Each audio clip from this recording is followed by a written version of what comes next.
right, thank you for keeping it daybreak and welcome as we now shift gears to talk about matters health. This morning on Health and Lifestyle, we are talking about diabetes management, and we're also going to be looking at the meal plan, what you need to know.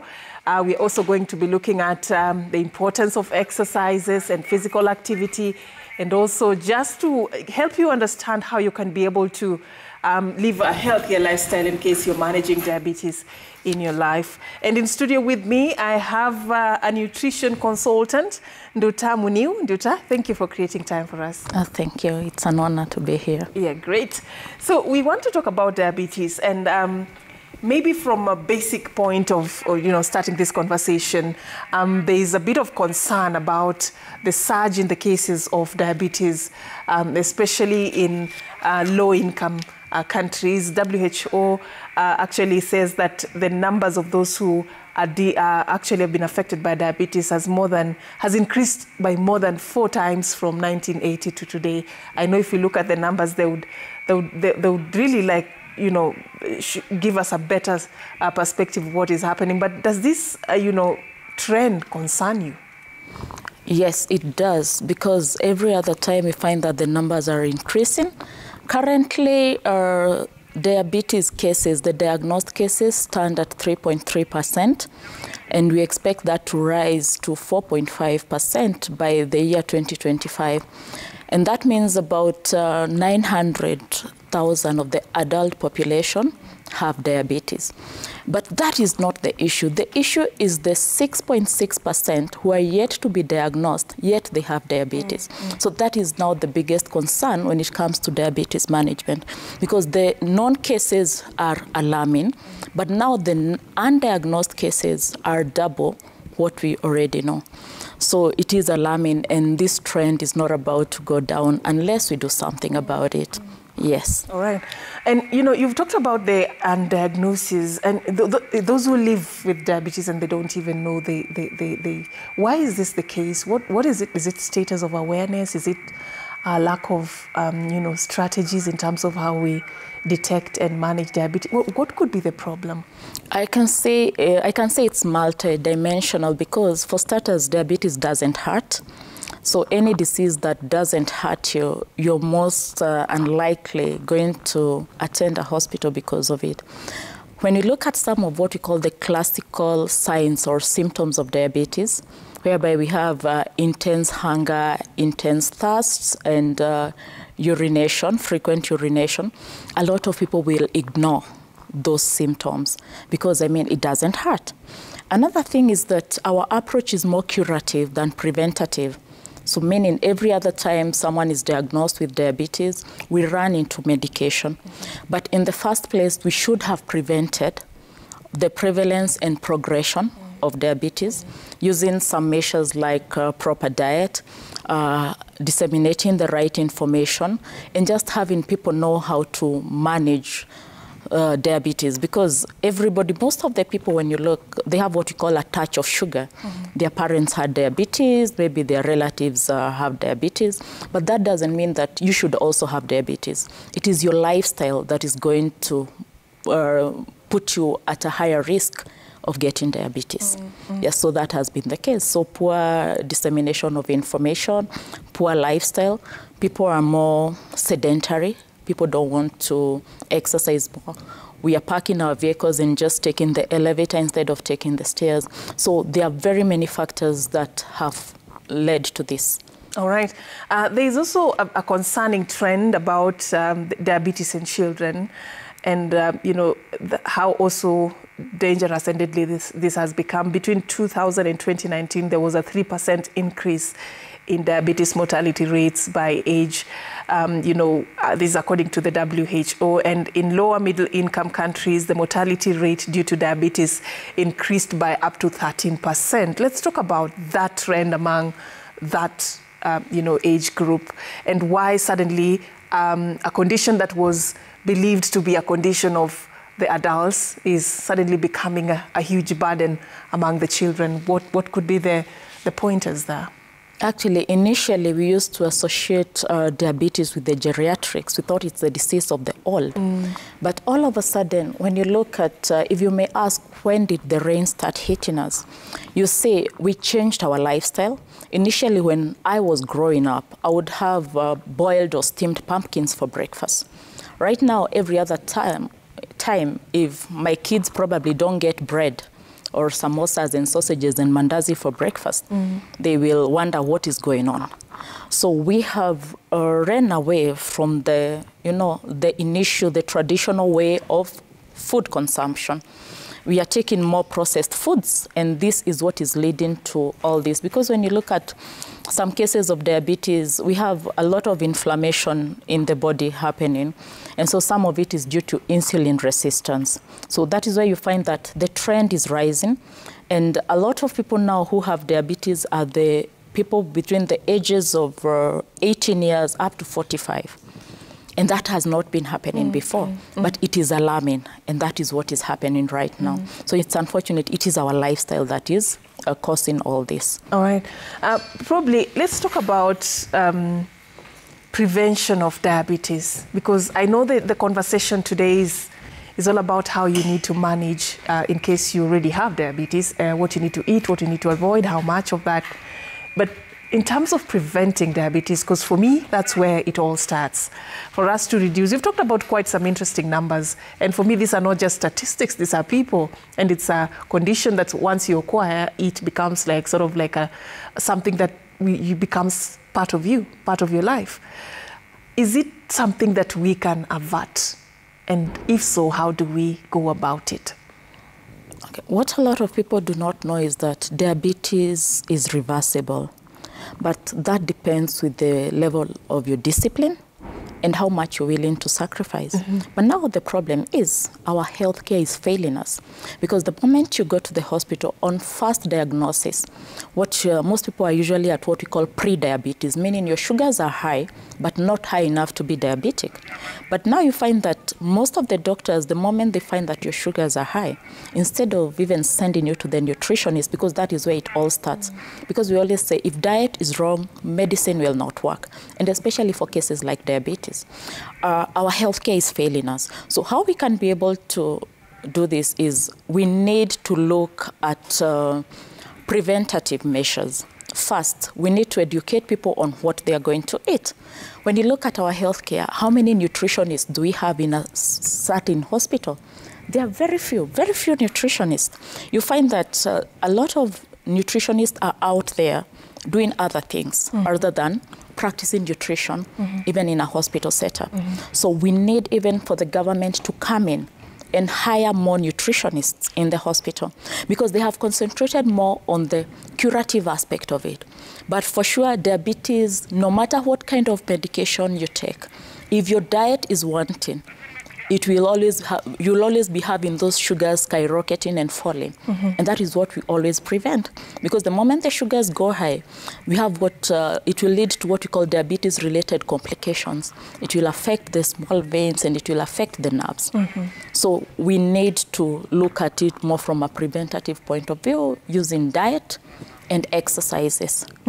Yes. So you're saying our hospitals are lacking in terms of those who are supposed to be driving the prevention agenda.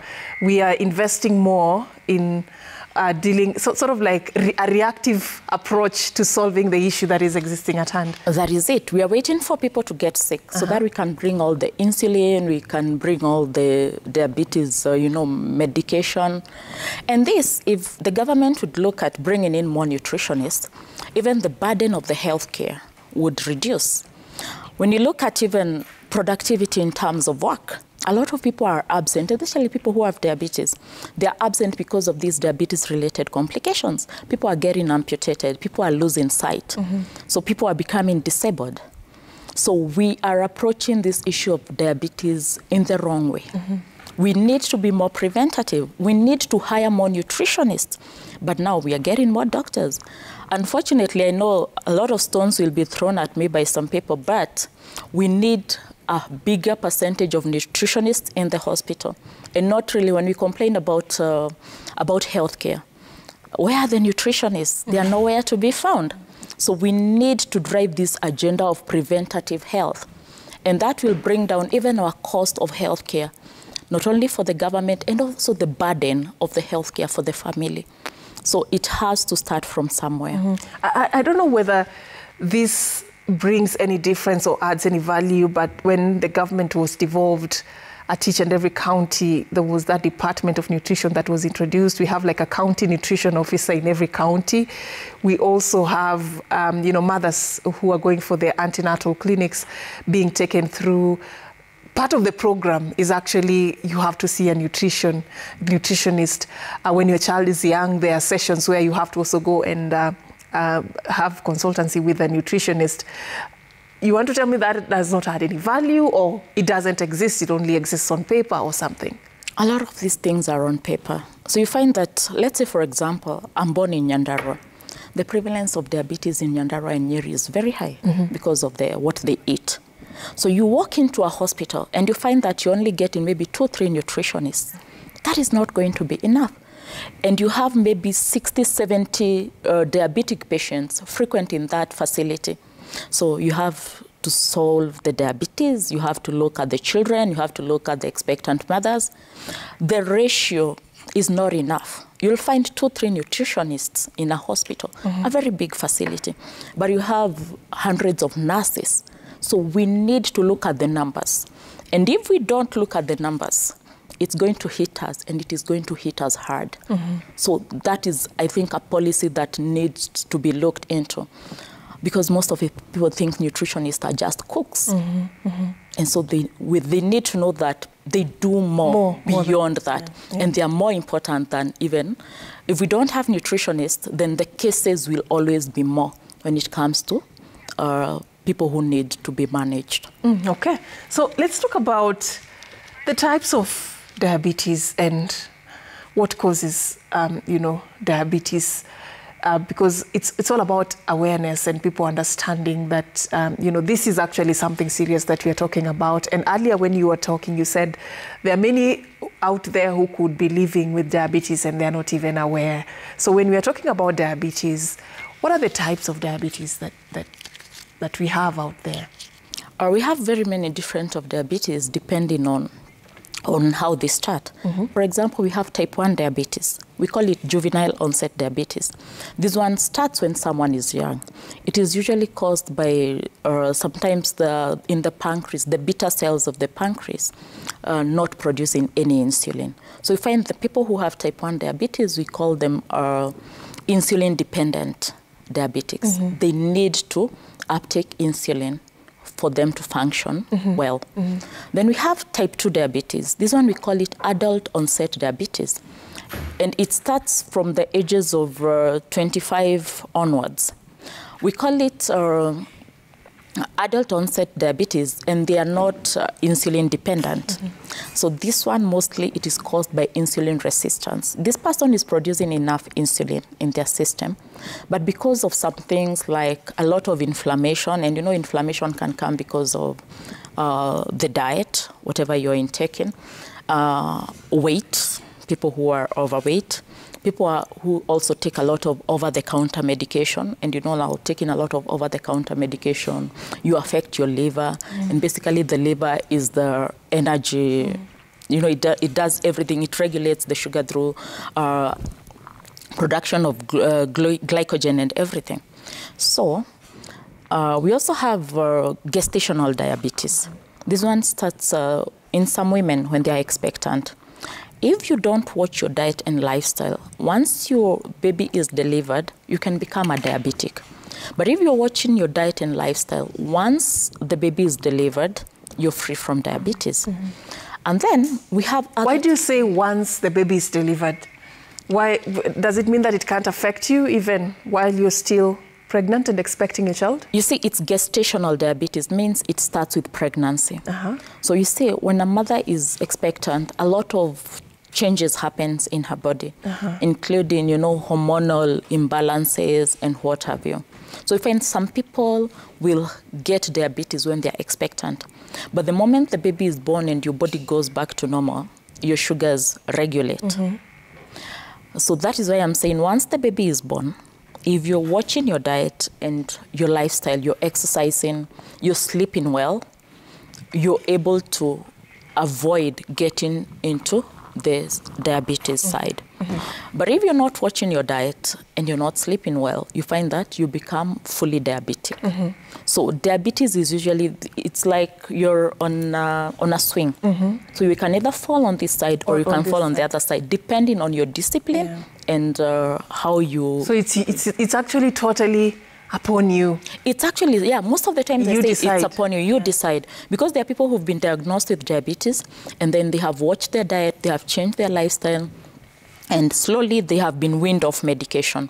And again, it has to be like a partnership between your nutritionist and your physician. You cannot do it by yourself. I also cannot do it by myself and wean you off medication. It has to be, it has to be a collaboration. There has to be a team. I work with your physician, I work with you, so that we know at what point you're getting weaned off medication. All right. I want to understand, among the 3 categories that you have highlighted for us as types of diabetes, where does the burden lie in terms of the numbers, you know, of the diabetes cases that are being reported? In the type 2, because you find 95% of the people who are diabetic are type 2 diabetes. And there's one that I didn't mention that we're calling diabetes type 1.5. It's in between juvenile and adult onset. And we are thinking, okay, the cause is not really known, but we are thinking it could be an issue of both lifestyle and autoimmune. And you see, things to do with autoimmune, we are thinking about inflammation. So what is this that brings in a lot of inflammation in the system? We go back to the same thing, the diet. So the burden lies in the type 2 diabetes. If you were to talk about that a little more, that the people who, the largest percentage of those who have diabetes actually fall in category 2. If you were to explain and justify that trend, what would you say has contributed to that kind of an outcome? First, the people's economic status have changed over the time. So our purchasing power has increased. And you find someone will say, I will not eat what I grew up eating. I grew up eating pumpkins for breakfast. Why should I give my children pumpkins for breakfast? I want to give them something more. I want them to feel like our status... a better life than how I lived. So I want to live a better status, maybe even for my neighbors, for my friends. So instead of going, like when I was growing up, we took ugali from the posho mill. Right now, people want the most processed. The whiter, the better. It gives you a sense of prestige, not knowing that you're inviting the disease into your home.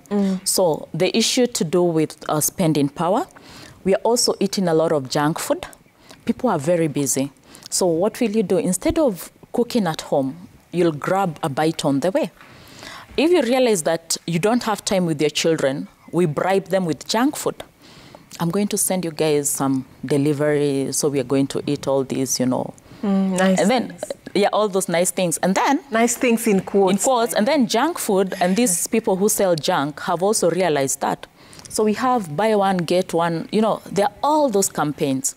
So no matter how much we are trying to run away from it, somehow it's catching up with us because we have the money to buy, and there are all these adverts. Also, things to do with the media. There are a lot of adverts. And then there's also all these things to do with the fad diets. People are being told, eat this, so that maybe you can shed some weight, so that you can... People have all these what we call fad diets, the diets that people think are working, but are not really working. Almost everybody owns a vehicle. Nobody wants to walk to work anymore. You'll come park your car, you take the elevator to your office, you sit the whole day.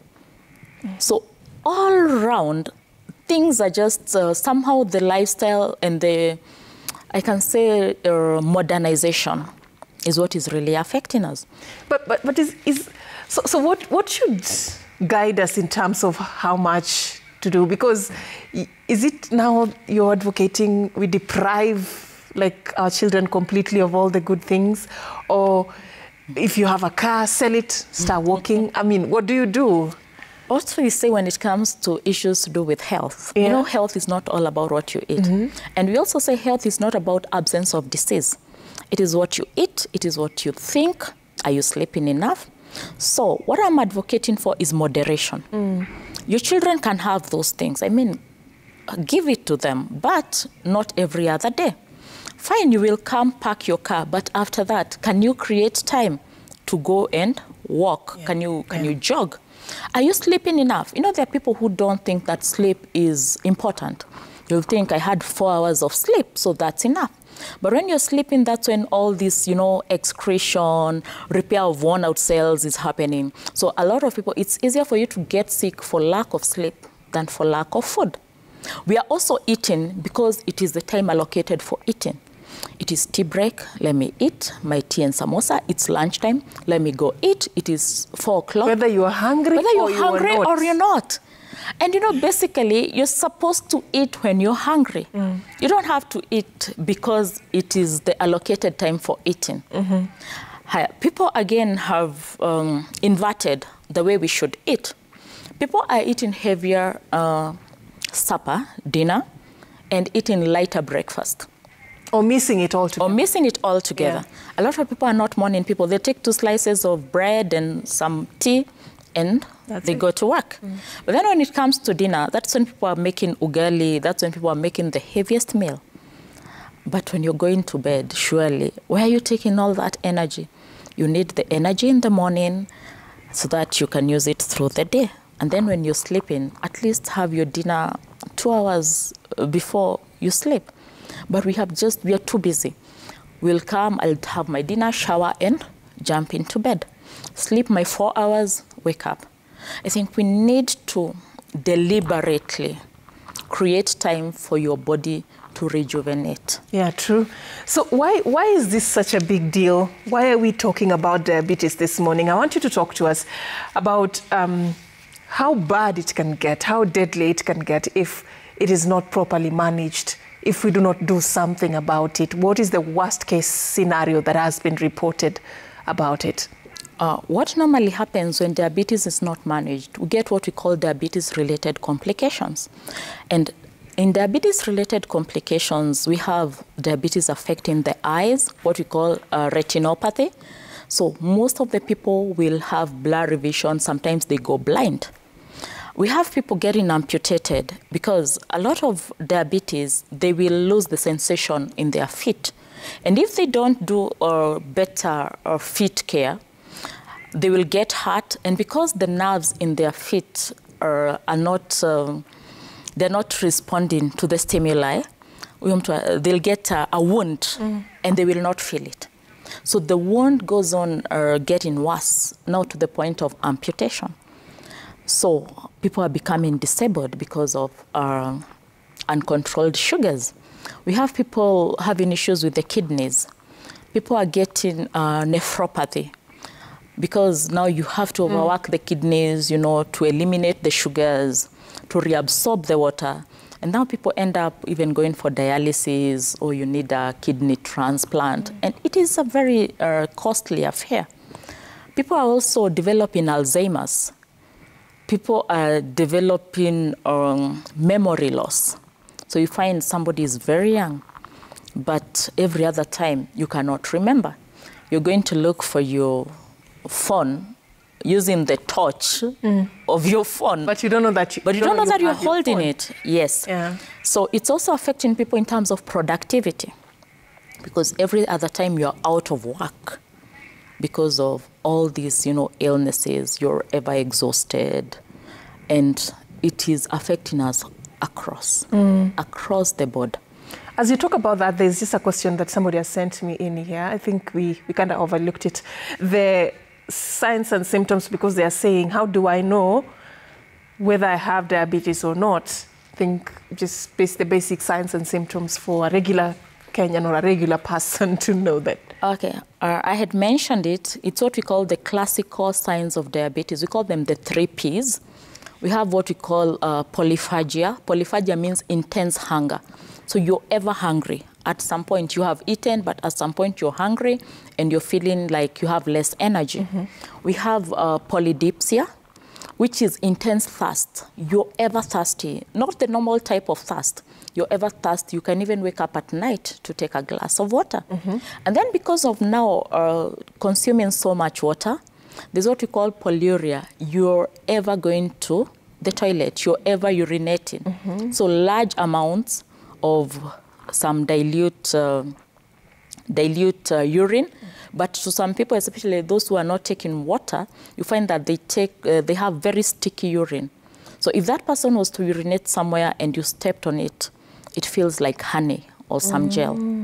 So the surest way, actually, so those are the three, and then now they get fatigued, you start developing blurry vision.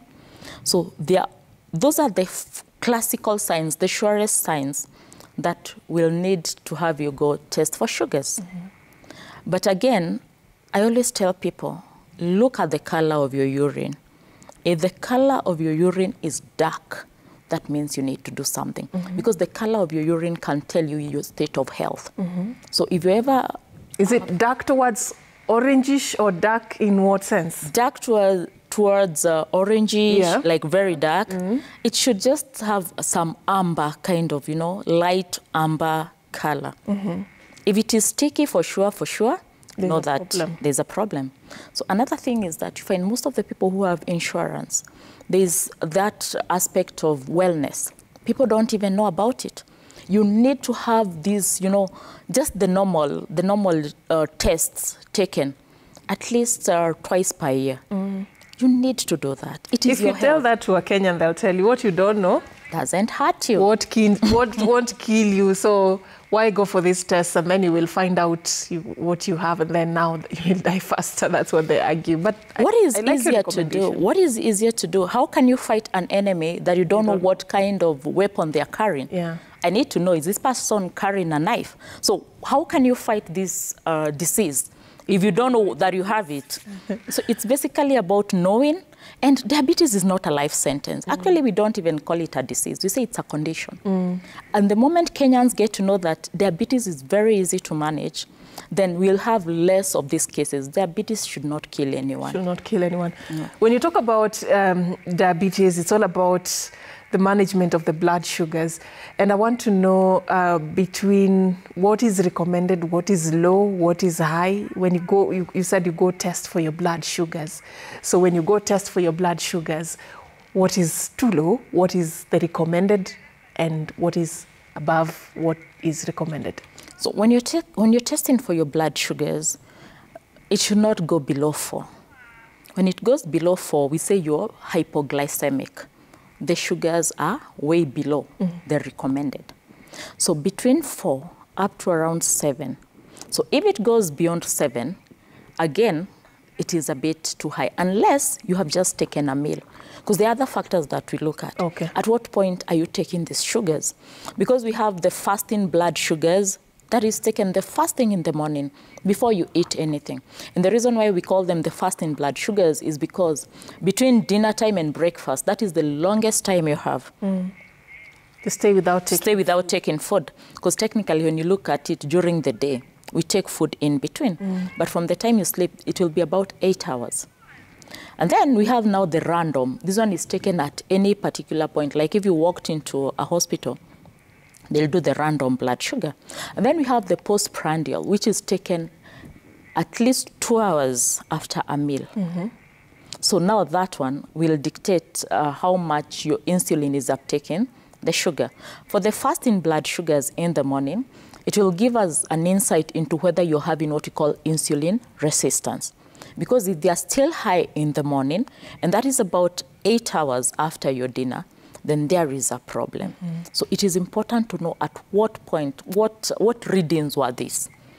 Yes. Okay, but of course you'll be guided by whoever is helping you take those tests. Now let's talk about the dietary management of diabetes. So somebody has already been tested and they know they have diabetes. I know now this is the start of another journey that requires one to be very careful about what they take and what they don't. Talk to us about food, yeah?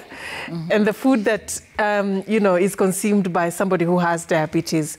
What are some of the things that should really be like pivotal guiders of how one goes about this?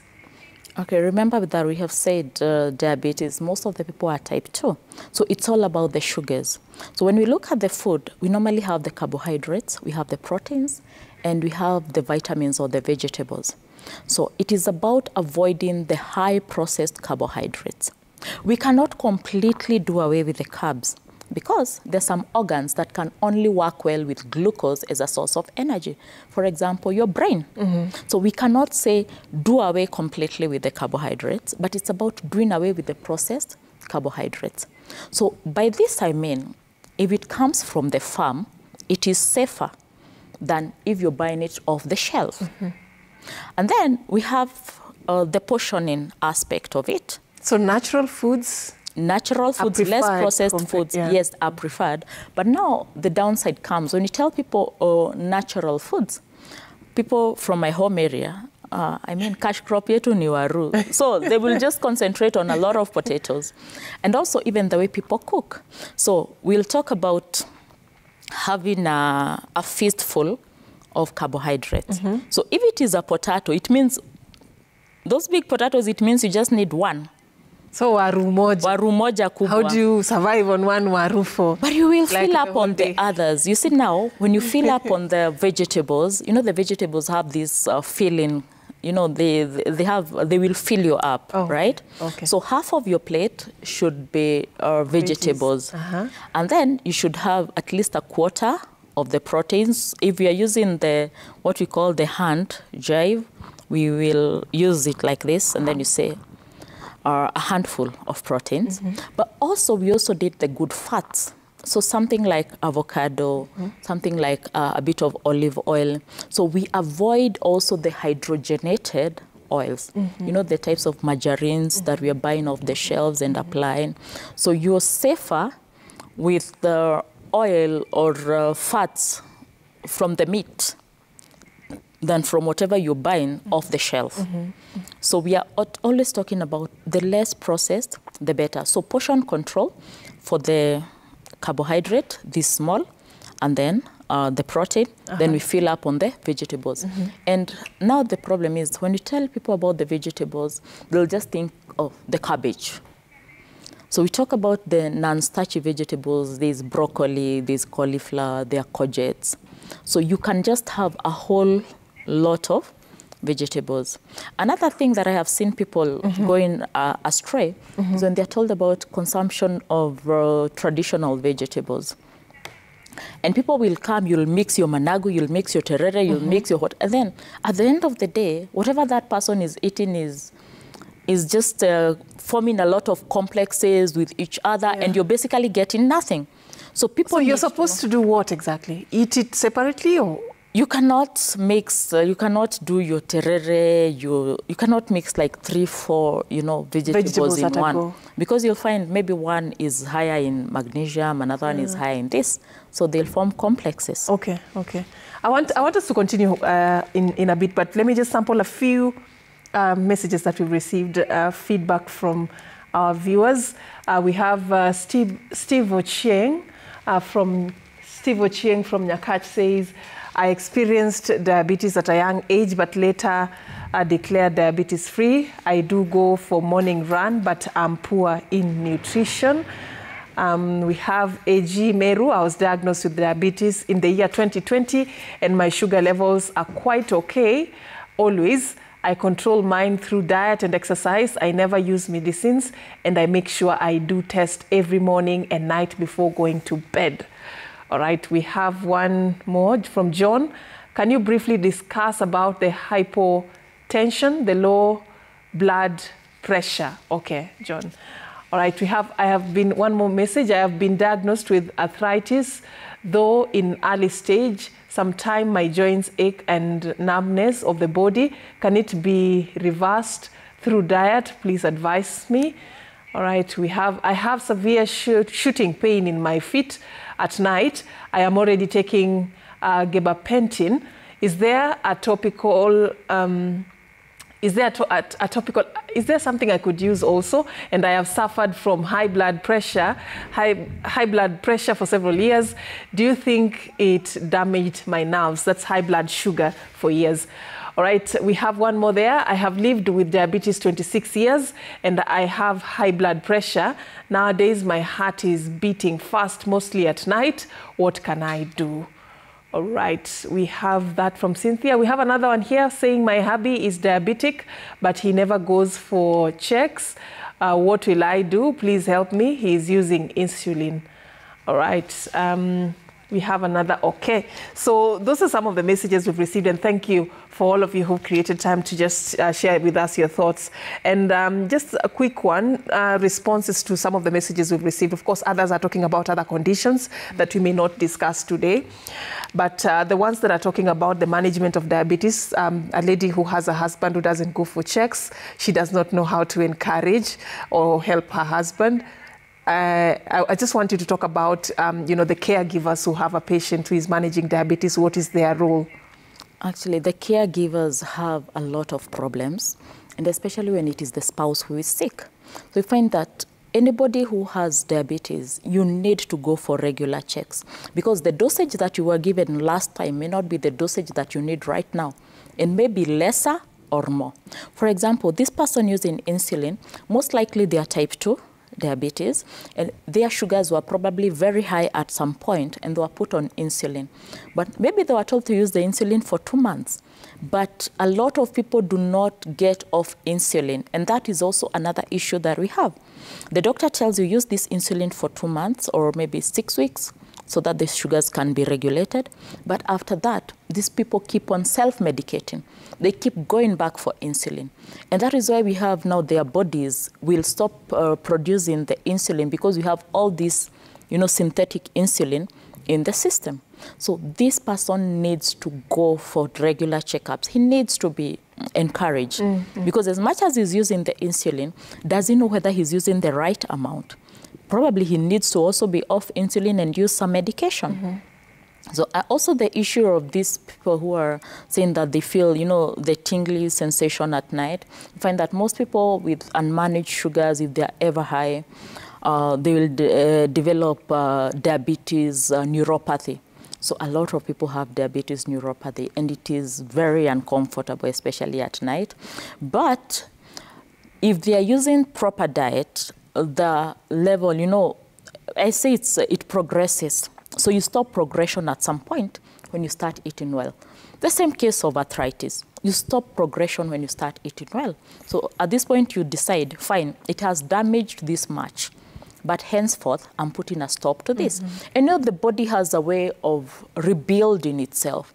That is the beauty of it. If you give it the right environment, it will rebuild. All the worn out cells, all the old cells at some point will be rebuilt. And that is now the principle where diabetes reversal happens. You put your body in the right environment, the right diet, the right physical exercises, right sleep, less stress, and so it rebuilds itself back to normal. All right. I want you to talk about the kwanza hapo kwa stress. It's very important. You live a life that, you're peaceful, you're enjoying each and every moment of it. I want you to talk about the importance of exercises, just physical activity, especially for somebody who is managing diabetes. Is it recommended? And if so, how much is too much? What are they supposed to do? Sometimes you find that most of their diabetics are usually overweight, sometimes. So we cannot come and tell you, can you start running? So when it comes to exercises, you build on it. You start with walking, something that is comfortable for you. And then exercise can only be effective if it is a routine. You cannot exercise today and then you exercise next month. It has to be something that you do over and over, and it becomes a part of you. Walking is very good. Basically, anything that involves cardio exercises, you can do walking, you can swim, you can jog, you can decide, to skip. So exercises that are comfortable for your body size. Because sometimes you tell people exercises and they tell you, look at me, I cannot run, look at my age, So just make sure that you get a comfortable pair of shoes and you start walking and you start maybe jogging if you can. But I always say, whatever happens, do not strain your joints. Make sure it is something that is comfortable and consistent. Physical exercises can only be effective if it is consistent. So that is what people need to know. And it is very, very important, even for the blood circulation. All right, let's talk about drinks, the sweetened drinks, alcohol, you know, the risk factors of consuming this also if you're managing diabetes. So if you're managing diabetes, there are people who have been misadvised and told if you're taking, you know, the whiskeys, the Macallys, that it is okay because they don't have sugar. But you have to know, when it comes to diabetes, we're also looking at your liver health. If your liver health is compromised, then there's no way that you'll be able to effectively, you know, manage diabetes, because the liver is what will convert the excess glucose into glycogen for storage and also release some glucose into the bloodstream when you go low. So first and foremost, when you're taking too much alcohol, you inhibit the activity of your liver. So people taking alcohol and managing diabetes, we always talk about moderation. You're not supposed to take more than 2 drinks in a day. Mm-hmm. And by 2 drinks, I don't mean 2 whole bottles of whiskey. 2 drinks, mostly we look at maybe like a glass of wine. Because again, why are you taking this alcohol? Okay, red wine is good because of, you know, all these antioxidants, all the resveratrol in it. But people are going for beer. People are going for whiskey. So at the end of the day, ask yourself, what am I gaining from consuming this? There are also people who are taking a lot of, you know, these packed juices, and we're thinking that they're all natural because, oh, it's mango juice, it's pineapple, it's passion, whatever, as opposed to the squashes that are in bottles and we are diluting. But you see, either way, they have been preserved. So we end up raising our sodium levels in the bloodstream. So increasing the oxidative stress in the body, inflammation, which is counterproductive when it comes to insulin production. Mm-hmm. So we need to go more natural. So reduce the sweetened drinks, take an orange, take an apple. But because we need shortcuts, and when we go to social places, that is also another thing. When we go for buffet, you'll find people will overindulge. Mm. Starting from the one corner of the buffet, going all the way. People will just eat too much food. So it's not about even what you eat, but how much of it you consume. That you're consuming. Mm. Because you can go to a buffet and you find there are those carbohydrates. So, but just take a small piece of the carbs, do more of the vegetables, and some moderate protein. So at any single point, your plate should always have exactly half, having a variation of vegetables. Mm-hmm. But our pyramid is inverted. We take very little vegetables. In fact, even when we go for nyama choma, we normally ask for skuma sosa that is shared amongst the 5-6 of you who are there. It's not even a must. Which is not even a must. Some people will even say they don't want to eat rabbit food, and especially the men. And especially the men. For us women, we have learned how to take care of ourselves a little bit here and there, but for the men, they have a big issue. And men are being affected more by diabetes than even the women. And even if the women may be more, we find that their management is easier because they get to be more disciplined. They'll carry something in their handbag. In case the sugars go low, they'll bite on it. You tell a man to even carry some peanuts or some basically nuts or a snack, they don't. This person will stay hungry the whole day. And then when they eat in the evening, they overindulge. Yeah. So now the sugars again will spike. Wanapigia mwili pole, the sugars will spike. And this spiking is what now messes all these, the small blood vessels. And you know there are people who can't have a meal without meat in it. That's not food. Yes. Every day you consume meat. And that's been like their lifestyle all through. Is that even, something that somebody should be able to do? How dangerous is that? When it comes to meat, we also look at the methods of cooking. For example, roasted meat, it will be cooked at temperatures way beyond 100. But when it comes to maybe boiled meat, the water temperature can never go beyond 100. So this roasted meat, you find that most of these amino acids will turn to some carcinogenic, properties. So highly likely to cause inflammation in the system. But then again, the enemy is not the meat, what you accompany that meat with. When we go to sit down, we'll ask for that ugali, roast potatoes, chips, and what have you. So you find that rarely will you find a Maasai. Let me use that example. These people who are, what do we call them? The nomads. Rarely will you find them having such kind of illnesses. It is very rare. Yet they eat meat. They eat meat every day, every other day. Yeah, true. So you look at, then they eat meat, but they also walk for long hours. So when you look at them, they eat meat, yes. They take herbs, then they walk for long hours. You'll take your meat, you accompany with roast potatoes.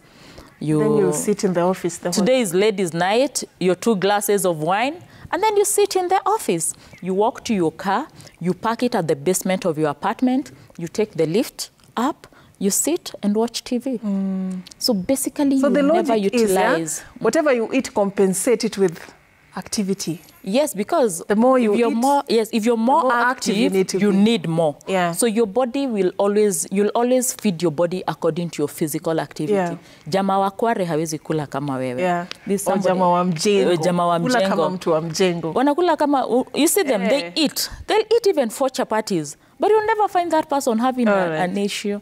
So it's all about you balance your physical activity with whatever you're eating. Thank you so much. Nduta Muniu, of course, we cannot complete this in one sitting, but I appreciate what you've shared with us this morning on the aspects of diabetes that are pivotal in the sense, in terms of managing diabetes in the country. Also taking us through some really shocking and concerning statistics about how we are doing. We are not doing well, but what she says, which stands out for me, is that it is all up to you. You decide which side of the divide you want to be, and this can only happen if you better manage your lifestyle, make better decisions about what you consume. Thank you so much for watching Health and Lifestyle this Wednesday. My name is Safina Cheng Ouma. Have a lovely day and enjoy the rest of your viewing.